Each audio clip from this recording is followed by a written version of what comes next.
Good morning, Flagler County. I'm Rich Carroll. You're listening to Flagler's Morning News on Wednesday, September 1st. And this local news is a service of Flagler County's Toyota dealer, Beaver Toyota, here to wow you. Flagler County sends aid to Louisiana in the aftermath of Hurricane Ida. Karen Johnson reports. The Northeast Florida Region 3 All Hazards Incident Management Team is deployed to help in the aftermath of Hurricane Ida in Louisiana. Instead of helping in the area of practical emergency management, Suzanne Eubanks, who works for fire rescue as an accountant, is being deployed to help with finances. Flagler County Fire Chief Mike Tucker. Well, obviously we're ready to help out anybody that we possibly can. In 1998, we received a lot of assistance from across the state when we had our wildfires here, in Flagler County.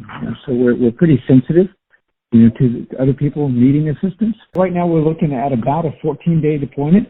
It could be less than that, but we sent her prepared for 14 days. She's been deployed 5 other times for disaster assistance, including field, facilities, transportation, communications, supplies, equipment, fuel, food, and medical support. I'm Karen Johnson.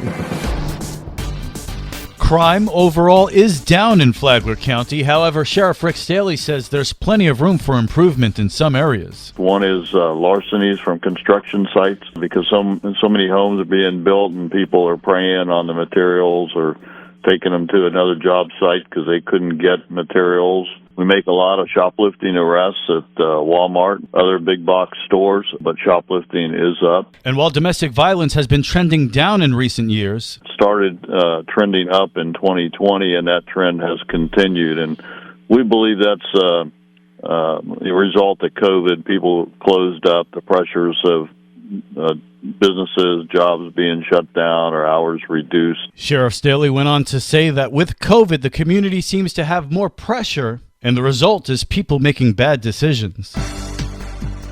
It's September, and technically summer is in its final weeks. However, the hot, humid weather is still taxing many area power consumers. But as WNZF's John Arking reports, there are some tips on how to keep the bill from overheating. With hot weather continuing across Florida, Barbara Thompson from Florida Power and Light offered some ideas for customers to keep their energy usage more efficient. First of all, the biggest part of your electric bill is going to be your air conditioner. So people make some mistakes with that. Like, you want to make sure your air conditioner is running efficiently. It can be up to 50% of your bill.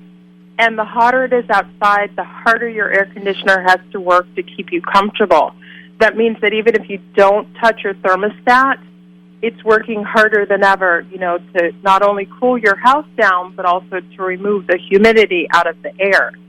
So a lot of people think, I'm going to turn the air way down, I'm going to shut the door, keep the cool air into this one room. Well, that's counterproductive, because the air conditioner works efficiently when the air can circulate freely throughout the house. So that's a big mistake. Thompson says another tip is to turn off your ceiling fans when you're not home. Ceiling fans are very popular. They feel wonderful when they're on, but it's important to remember that fans cool people, not rooms.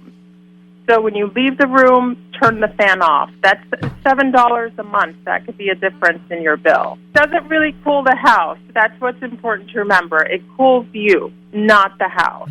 It's important also to remember that for every degree you raise your thermostat, it can have an impact of 2% or more on your electric bill. Finally, Thompson says a great energy-saving tip is to turn up your thermostat a couple of degrees when you leave the house. From the WNZF Newsroom, I'm John Arking.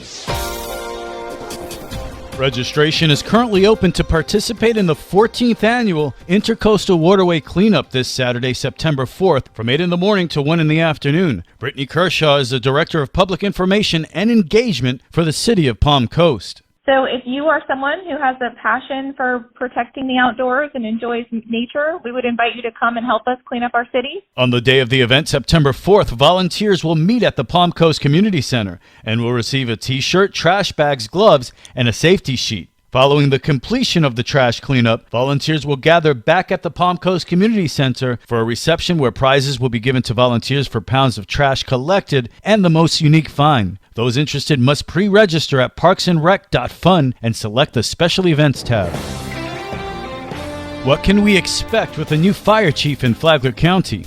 Chief Michael Tucker says there's no specific plan for succession. He said that what that means is that there is nobody waiting in the wings to take somebody else's job. Anybody that wants to can rise to that next level, and that when the day comes when I leave, there will be many people within the organization that can compete for that position, and the best will lead. Tucker said his goal as the chief is to make sure that Flagler County never has to look outside the organization for any future leaders at any level. The Flagler Voice is on Saturday mornings at 8:30 on WNZF, the podcast available on the Flagler radio app. Tomorrow, it took Michael Tucker 2 months to figure out the next 6 years. From the WNZF Newsroom, I'm Deb Albertson. And now you're up to date on Flagler's Morning News. I'm Rich Carroll.